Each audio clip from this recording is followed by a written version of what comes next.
본 컨텐츠는 매니페스트 1. 특수교육 영역별 선택형 기출 분석집을 활용하기 위한 수업입니다. 관련된 문제를 보면서 우리가 어떻게 선택형 기출 문제를 보아야 할지, 어떻게 정리할지에 대한 수업입니다. 그럼 지금 바로 시작하겠습니다.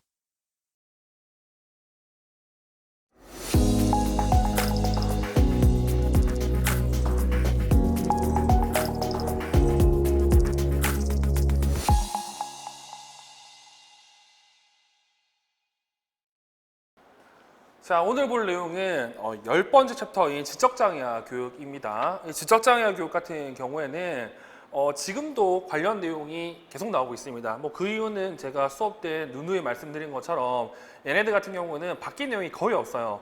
그래서 뭐 지금이랑 얘나 뭐 비슷한 내용들이 끊임없이 나옵니다. 그래서 얘 같은 경우에는 여기 나와 있는 선택형 다빈출 영역 내용을 확인해 보시면 지금도 계속 언급되는 내용이라고 확인할 수도 있고요. 마찬가지로 얘도 마인드맵도 그렇게 크게 변한 게 없기 때문에 관련 내용들을 여러분들이 꼭 기억하시면 좋을 것 같습니다. 그러면 시작하도록 할게요. 자, 1번 문제를 보도록 하겠습니다. 자, 1번 문제 같은 경우에는 첫 번째 섹션인 지적장애 정의, 체계에 대한 이해인데 뭐 지금 이때 같은 경우에는 소위 말해서 우리가 알고 있는 지적장애와 관련된 정의를 물어보지는 않지만 이 지적장애와 관련된 개념들을 좀 많이 물어봤던 시대입니다. 자, 1번 내용을 보시면 이렇게 돼 있죠. 다음은 정시체 학생 A의 적응행동검사 결과를 요약한 것이다. 이에 기초해서 지도해야 할 내용으로 적절한 것을 보기에서 모든 고른 것은. 그러면 지금 여기 나와 있는 결과 요약을 봐야 되는데 결과 요약을 보니까 A는 적응행동 검사에서 전체 점수가 평균으로부터 -2, 표준 편차 이하에 속하는 것으로 나타났다. 자, 알다시피 이 적응행동 같은 경우에는 소위 말해서 절사점이라 해가지고요. 기능적으로 어려움 겪는 경우가 두 가지가 있어요. 첫 번째, 지금 여기 나오는 것처럼 전체 점수가 -2 경우가 있죠. 또는 어떤 게 있냐면 개, 사, 실 중에서 그 중에 하나가 이제 평균으로부터 -2 표준편차 이하 이러면 기능적으로 제한이 있다고 얘기하는데 지금은 첫 번째 내용을 언급했습니다. 근데 또 어떤 내용이 더 있냐면 특히 개념적 기술 점수는 사회적 및 실체적 기술 점수보다 매우 낮다 이렇게 돼 있죠. 따라서 AAMR이 제시한 적응행동 기술 영역 중 개념적 기술에 관한 내용을 A의 교수학습 계획에 포함시키는 것이 필요하다고 본다. 그러면 이 내용을 풀기 위해서 우리는 뭘 알아야 된다고? 지금 보고 있는 해설 자료에 나와 있는 이 적응행동 기술 관련된 내용을 살펴볼 필요가 있을 겁니다. 자, 적응행동 같은 경우에는 이거를 딱 명확하게 정의할 수가 없어서 세 가지 요인군으로 묶어놨어요. 그게 우리가 알고 있는 개념적, 사회적, 실제적 적응기술이죠. 이 중에서 개념적은요, 소위 말해서 학습과 관련 있는 내용입니다. 뭐 예를 들어서 언어, 읽기 및 쓰기, 자기지시, 금전 개념. 그래서 뭐 우리 시험 같은 경우에는 여기 나와 있는 언어와 금전 개념 내용들이 많이 나오는 편이고요. 사회적 적응행동 기술 같은 경우에는 대인관계에 나타나는 기술을 얘기하는데 그래서 보통은 여기 나와 있는 책임감 그리고 여기 나와 있는 규칙 정수, 법률 준수 이런 것들이 시험 문제에 많이 언급되죠. 그리고 마지막 실제적 같은 경우는 일상생활과 관련된 내용이기 때문에 보통 일상생활과 관련된 또는 작업 기술과 관련된 내용들이 실제적 적응행동 기술의 예로 설명이 되어 있습니다. 그래서 지금 보고 있는 이 표 같은 경우에는 지금도 계속 언급되는 내용이기 때문에 해당 내용 정도는 꼭 잘 기억해 두실 필요가 있겠죠. 자, 그러면 이걸 바탕으로 우리는 뭘 볼 거다? 보기 내용을 보도록 할게요. 자, 보기 내용을 보시면 먼저 기억, 구인강구 읽기라고 되어 있잖아요. 읽기 쓰기는 뭐와 관련했다? 개념적 적응행동 기술과 관련이 있죠. 자, 니은 식사도구 사용하기. 식사도구 사용하기 같은 경우에는 우리가 알고 있는 실제적 적응행동 기술과 관련이 있고요.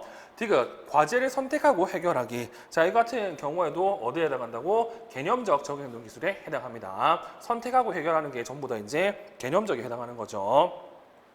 자, 그리고 우리 다른 사람과 공동 작업하기 이 같은 경우는 사회적 적응행동 기술에 해당하고요. 미음, 화폐 액면가와 단위 알기 이거 같은 경우에도 김정과 관련된 개념적 적응행동에 해당합니다.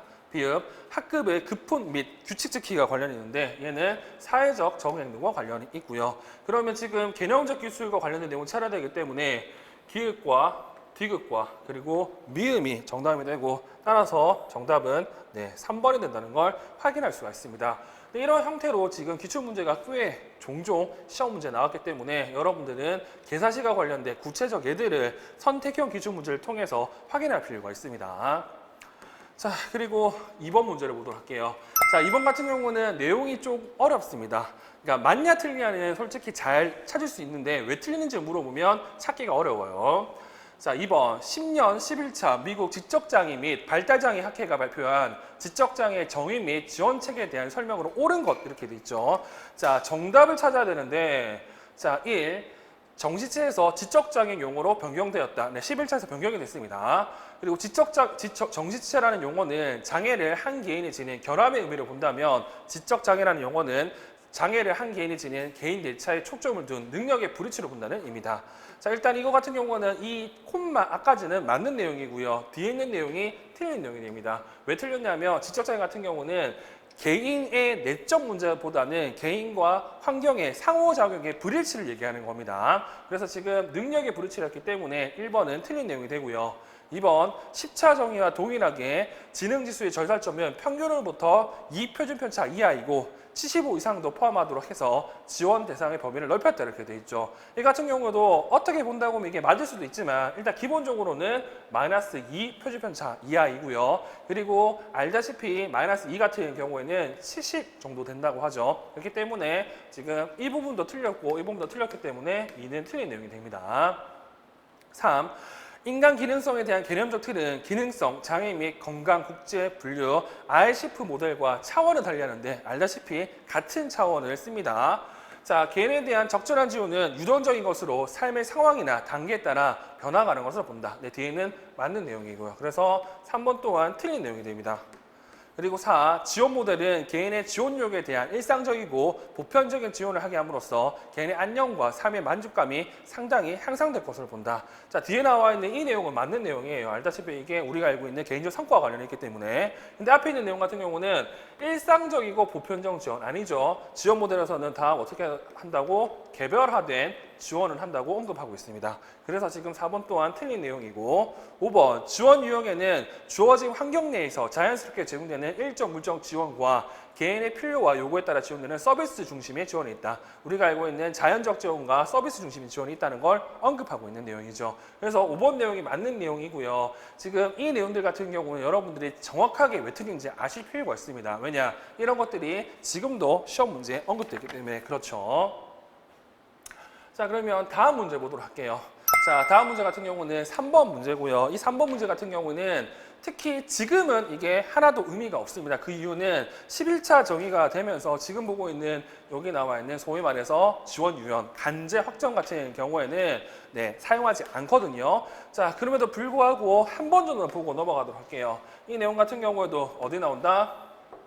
우리 해설 자료 언급이 되어 있습니다. 자, 해설 자료에 보시면 이렇게 간헐적 지원, 그리고 제한적 지원, 확정적 지원, 그리고 전반적 지원이 나오는데 간헐적 같은 경우는 일시적으로 필요할 때마다 하는 거고요. 제한적 지원 같은 경우는 일정 기간 동안 일관성 있게 제공하는 걸 얘기합니다. 그리고 확정적 같은 경우는 몇몇 환경에서 정기적으로 라는 게 키워드고요. 그리고 전반적은 모든 상황에서, 모든 환경에서 고강도의 지원을 하는 걸 얘기하는데 이거는 지금은 안 쓴다는 사실을 기억하시면 될 것 같아요. 뭐 이거 같은 경우에는 뭐 답을 보시면 아시겠지만 답은 이렇게 언급할 수 있거든요. 그래서 답 내용 정도만 여러분들이 좀 보시고 우리는 네, 바로 4번 문제를 보도록 할게요. 자, 4번 문제. 다음은 중학교 1학년 특수학급에 입급된 정시체 학생 A에 대한 정보이다. 학생 A에게 적합한 교수적 지원을 제공하고자 특수교사가 취한 행동 중 적절한 것만을 보고서 고른 것 이렇게 돼 있죠. 자, 일단 내용을 보시면 첫 번째, 한국인 아버지와 베트남인 어머니 사이에서 태어남. 이렇게 된다고 하면 뭐가 문제가 되냐면 보통 본인이 사용하는 모국어는 누구 따라간다고? 엄마 따라갈 가능성이 높습니다. 그러면 얘 같은 경우는 모국어가 한국어가 아닐 가능성이 높겠죠. 그리고 베트남에서 초등학교를 다니다가 중학교 입학을 앞두고 한국에 옴. 그러면 얘는 소위 말해서 7살, 8살까지 베트남 문화에 익숙해져 있을 거예요. 한국 문화에 잘 적응하지 못할 수도 있겠죠. 그리고 보니까 IQ는 65라고 하고 정응행동 기술 영역에서 개념적 기술 점수가 사회적, 실제적 기술 점수에 비해서 매우 낮다고 되어 있습니다. 근데 이 같은 경우는 알다시피 지적장애로 정의하고 할 때에는 우리는 5가지 가정이 있죠. 이 5가지 가정 중에서 이 내용과 관련된 내용이 있겠네요. 어떻게? 타당한 평가를 하기 위해서는 여러 가지를 고려해야 되는데 그 중에 뭐도 고려해야 된다고? 언어와 문화도 고려해야 된다는 거. 그래서 지금 이 문제 같은 경우에는 지금 여기 나오는 IQ와 그리고 특히 정의행동 검사 중에서 개념적 기술 점수가 낮은 이유를 한번 고민해 봐야 됩니다. 자, 보기 내용을 보도록 할게요. 기억, 학생 A의 가정생활에 대한 정보를 수집하기 위해 부모와 면담을 하였다. 뭐 알다시피 지적장애를 진단하기 위해서는 표준화된 검사, 비표준화 검사도 필요하고 그 중에 하나가 면담이겠죠. 기억은 맞는 내용이 되겠습니다. 니은, 지능검사의 언어성 점수와 동작성 점수를 비교해서 지능검사 결과를 해석하는데 참고하였다. 이거 내용 같은 경우는 위스크3 같은 경우에는 이런 식으로 표현을 합니다. 근데 요즘에는 이렇게 표현하지 않죠. 그래서 이런 게 있다 정도만 기억하시면 되는데 여기서 중요한 거는 이 IQ 65가 나왔을 때 언어성 점수는 상당히 낮을 거예요. 그 이유는 얘 엄마가 베트남인이고 그리고 초등학교를 베트남에 다녔기 때문에 한국어로 평가하는 검사 도구에서의 타당성이 매우 낮을 가능성이 높겠죠. 그렇기 때문에 언어와 관계없는 동점수 점수를 비교해가지고 이러한 검사 결과를 해석하는데 참고했다고 합니다. 당연히 이것도 맞는 내용이 되겠죠. 그리고 디귿, 중학교 1학년 통화학급에서 학생 A의 학교 생활을 일정 기간 동안 직접 관찰하고 분석하였다. 네, 직접 관찰은 엄청 중요하잖아요. 디귿은 맞는 내용이 됩니다. 자, 리얼, 학생 A의 개념적 기술 향상을 위해서 책임감 및 자존감 증진할 수 있는 교육 계획을 수립하였다. 이 책임감 및 자존감은 사회적 정의행동 기술과 관련이 있기 때문에 리얼은 틀린 양이 되는 거고 미음 같은 경우는 몰라도 됩니다. 그 이유는 방금 얘기했던 간제 확장과 관련된 내용인데요. 여기 일시적이고 제한적 같은 경우는 간헐적 지원에 해당하기 때문에 제한적 지원이라고 한 이 내용은 틀린 내용이 되거든요. 일단 답은 기읍과 니은과 디귿인데 이 관련 개념이 방금 얘기했던 지적장애를 진단할 때 필요한 가정들이 현재도 시험 문제 나오기 때문에 여기 나와 있는 이 내용들을 좀 확인하실 필요가 있습니다. 됐죠? 다음 문제 넘어가도록 할게요. 자, 다음 문제 같은 경우는 두 번째 섹션인 진단, 평가 및 분류 관련된 내용인데 지금까지 유일한 내용으로 나왔던 내용이 지금 5번 문제고요. 5번 문제 같은 경우는 이 출현율과 비교되는 이 발생률, 즉 출현율과 발생률 개념을 물어보는 문제입니다. 얘 때문에 우리 교재도 실련이 있습니다.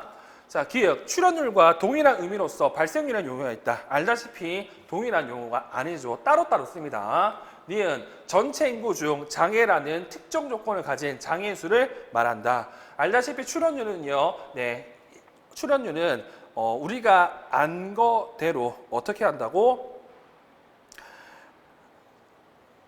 전체 인구 중에서 현재 대한민국에 사는 지적 장애를 모두 알고 싶을 때 쓸 수 있는 게 출현율입니다. 그래서 지금 니은 같은 경우에는 맞는 내용이 되는 거죠. 그래서 전체 인구 중에서 현재 시점에서의 지적 장애를 가진 사람들의 수를 나타내는 게 출현율. 그에 반해서 디귿, 특정 기간 동안에 전체 인구 중에서 새롭게 판별된 장애인 수. 이게 지금 여기서 언급했던 발생률과 관련이 있습니다. 올해 1년 동안, 작년 동안 발생한 지적장애 수. 이게 지금 발생률과 관련이 있죠. 그리고 리얼, 장애의 원인을 연구하고 예방 프로그램을 개발하는 데 의의가 있다. 자, 이 같은 경우는 발생률과 관련이 있는 거고요. 예를 들어서 몇 년 동안 지적장애의 발생률이 1% 정도 했는데 작년에는 5%로 늘어났어요. 그러면 늘어난 이유를 한번 찾아볼 수 있죠. 그렇기 때문에 장애의 원인을 연구하고 예방 프로그램 개발하는데 도움이 됩니다. 뭐가? 발생률은. 그래서 리얼은 틀린 내용이 되고, 자, 미음, 교육이나 재활 서비스 등에 대한 요구를 파악하는 데 활용하기 용이하다. 우리나라에 몇 명의 지적장애가 있는지 확인한다고 하면 여기 나와 있는 교육이나 재활 서비스 등에 들어가는 요구, 그리고 재적 이런 것들을 파악하기가 용이하죠. 그래서 정답은 니은과 미음인 4번이 정답이 됩니다. 그래서 이 문제는 유일하게 지금 출현율과 발생률을 물어본 문제라고 기억하시면 되겠네요. 자, 다음 6번 문제. 지적장애 원인 및 예방인데 지금 지적장애 원인에 대한 다중위험 접근법 중에서 늘 나오는 게 생이야기예요. 현재 기출문제 보시면 생이야기에 집중적으로 나와 있습니다. 근데 최근에 나와 있는 서답형 같은 경우는 생이학적 위험 요인보다는 행동, 교육 이 부분에 더 많이 나오거든요. 그래서 예전에는 이 부분이 많이 나왔다는 것 정도는 확인하시면 되겠죠.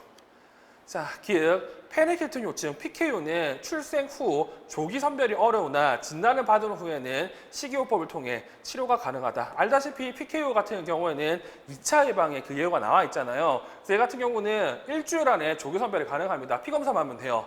그리고 진단을 받았다고 하면 당연히 2차 예방과 관련된 이 식이요법을 통해 치료가 가능합니다. 그래서 기억은 틀린 내용이 되죠. 니은 다운 증후군을 유발하는 염색체 이상 중에서 가장 일반적인 3염색체 성은 21번 염색체가 3개의 유형을 얘기한다. 네, 이거는 맞는 내용입니다. 우리 교재도 보시면 다운 증후군을 유발하는 염색체 이상 방법은 3가지가 있습니다. 뭐 모자이시즘 이런 것들은 나오는데 다 필요 없습니다. 이게 가장 많이 나오죠. 3염색체 성. 이게 21번 염색체가 3개인 걸 얘기하는데 얘가 다운 증후군의 원인으로 가장 많이 언급되는 거. 디귿, 저체중 출산, 조산 등의 생리학적 요인이 지적 기능과 정해도상의 결함을 야기할 때 전체 원인이 된다. 자, 여기 나와 있는 저체중 출산, 조산 같은 경우는 생리학적 원인이죠. 자, 저체중 출산, 조산 같은 경우는 우리가 알고 있는 전중후, 즉 조산기에 해당하는 내용이라고 이거를 볼 수가 있고요. 당연히 이것 때문에 지적 기능과 정형성에 문제가 생긴다고 하면 정지체라고 얘기할 수 있겠죠. 그래서 디귿도 맞는 내용이 됩니다. 다음 리을, 정지체 학생은 일반 학생과 동일한 인지 발달 단계를 거치나 발달 속도가 느린 최상위 발달 단계를 이르는데 어려움이 있을 수도 있다. 이 같은 경우는 지적장애 특성을 얘기할 때 얘기하는 발달론과 차이론을 얘기하는 건데 지금 여기 리을 내용 같은 경우는 발달론을 얘기하고 있는 거잖아요. 그래서 리을은 맞는 내용이 되고요. 미음, 정지체 학생은 자신에 대한 기대 수준이 낮음으로 인해서 타인에게 의존하고 과제 수행 결과 여부를 자신의 행동 등에 따른 결과로 받아들이는 경향이 있다. 뭐 알다시피 지적장애 애들 같은 경우에는 타인에 대한 의존성 많습니다. 그리고 성공 기대감도 낮죠. 근데 여기 나오는 것처럼 과제 수행 결과 여부를 자신의 행동에 따른 결과로 받아들이는 거. 이 같은 경우는 우리가 알고 있는 통제 소재와 관련이 있는데 지금 미음 내용들은 내적 통제 소재와 관련된 내용이잖아요. 근데 지적장애들 같은 경우는 외부 통제 소재와 관련이 있기 때문에 지금 미음은 틀린 내용이 되고 따라서 정답은 니은과 디귿과 리을이 된다는 거 사실을 기억하시면 됩니다. 이런 형태로 꽤 많이 나왔습니다. 근데 보시면 정말로 사소한 거 하나 틀려서 틀린 내용이 많잖아요. 이런 내용들을 잘 구분하시면 좋을 것 같아요. 여하튼 이 문제에서 기억할 건 여기 나와 있는 이거 발달론, 차이론과 관련된 내용도 나왔구나. 그리고 우리가 알고 있는 심리 동지도 특성도 많이 물어봤구나 정도도 기억하시면 좋을 것 같습니다.